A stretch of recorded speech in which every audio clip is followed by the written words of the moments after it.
કેનેડામાં ઘણા બધા ભારતીયો પોતાના સપનાઓને પૂરા કરવા માટે જતા હોય છે. આઈ એમ શ્યોર કે તમારામાંથી કોઈના તો સગા સંબંધીઓ, દીકરા દીકરીઓ અથવા તો તમારા મિત્રો કેનેડામાં કામ કરવા માટે ગયા હશે, ડોલરમાં પૈસા કમાવા માટે ગયા હશે. પરંતુ આગળના સમયમાં હવે કેનેડામાં કામ કરવું અઘરું થઈ જવાનું છે અને કદાચ ત્યાં નોકરી ન પણ મળે એવું પણ થઈ શકે છે. આવું નથી રહ્યો.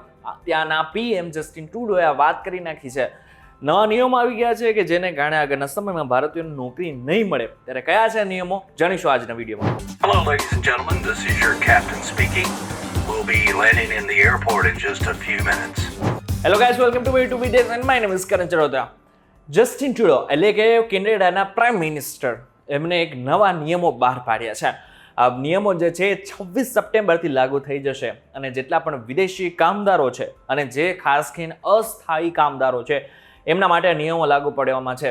અને મહત્વની વાત તો એ છે કે આ નિયમો એમને પસંદ પણ નહીં આવે, કારણ કે નિયમ છે કે હવે ટૂંક સમયમાં અસ્થાયી કામદારો જેટલા પણ છે એમની સંખ્યા ઘટાડી નાખવામાં આવશે. આ બધા નિર્ણયોને કારણે હવે ઓછા પગાર ઉપર કામ કરતા કેનેડામાં જેટલા પણ ભારતીયો છે તેમને સીધી અસર થઈ જશે. અને ના માત્ર ત્યાં 1-2 કામ કરે છે, પરંતુ ત્યાં ભારતીયોની સંખ્યા લગભગ લાખોમાં છે. હવે ઇમિગ્રેશનના જેટલા પણ નિયમો છે એમાં ધીરે ધીરે કેનેડામાં ફેરફાર થતા જાય છે અને એની સીધી અસર ભારતીયોને થતી જાય છે. કેનેડાના પીએમ ટ્રુડોએ સોશિયલ મીડિયા એક્સ પર પોસ્ટ કરીને લખ્યું છે કે લેબર માર્કેટ બદલાઈ ગયું છે. અમે કેનેડા આવતા ઓછા વેતનના કામચલાઉ વિદેશી કામદારોની સંખ્યા ઘટાડવા જઈ રહ્યા છીએ.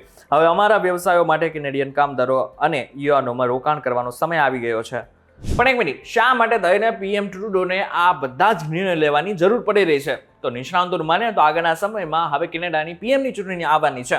હવે એના ચૂંટણીમાં જીતવા માટે થઈને જ આ નિર્ણય લેવામાં આવ્યો છે. જ્યાં પીએમ ટ્રુડો પોતે સત્તામાં આવ્યા હતા ને એ સમયે તેમને સરહદના બધા જ દરવાજા ખોલી નાખ્યા હતા બહારથી જેટલા પણ લોકો કામ કરવા માંગતા હતા ને એટલા માટે થઈને.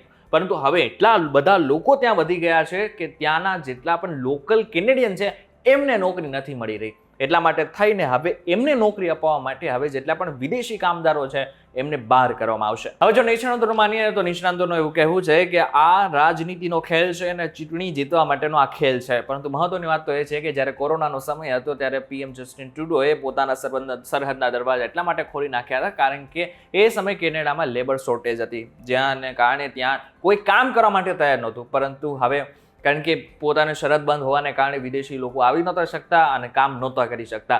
પરંતુ કોરોના મહામારી બાદ અને ખાસ કરીને લોકડાઉન જેવું ખુલ્યું કે તરત જ પીએમ ટ્રુડોએ એમની જેટલા પણ સરહદો છે એમને ખોલી નાખ્યા હતા અને વિદેશી જેટલા પણ કામદારો છે એમને આવકાર્યા હતા. પરંતુ હવે એક સમય અત્યારે એવો આવી ગયો છે કે જ્યાં અત્યારે અનએમ્પ્લોયમેન્ટ રેટ એટલે કે બેરોજગારીનો દર એટલો બધો કેનેડામાં વધી ગયો છે કે જેને કારણે હવે જસ્ટિન ટ્રુડોને આ નિર્ણય લેવાની જરૂર પડી છે.